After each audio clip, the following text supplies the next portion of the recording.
थे सरकार लाग रहा हो गया बहुत कुढ़ाड़ा। नंगड़ घर में प्यादी है हो गया मोटा चाड़ा। नंगड़ घर में प्यादी है हो गया मोटा चाड़ा।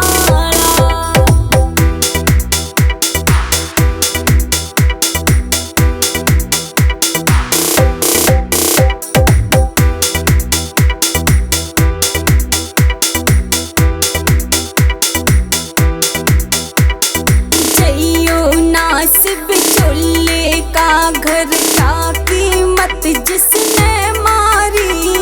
सबका है काठा भोग में भूकड़ घर में आरी। सबका है काठा भोग में भूकड़ घर में आरी। मुश्किल होगी भारी है यो ईब सराम रुखाड़ा। नंगड़ घर में प्यादी है हो गया मोटा चाड़ा।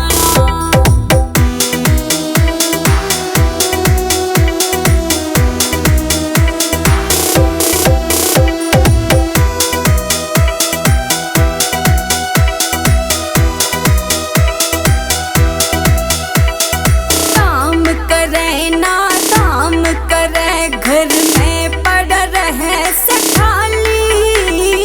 हार श्रृंगार छूट गया सारा चेहरे की झड़गी लाली।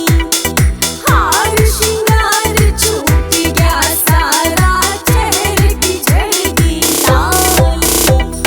सास मेरी घनी कलिहारी हरदम रखे सैतारा। नंगड़ घर में प्यादी है हो गया मोटा चाड़ा।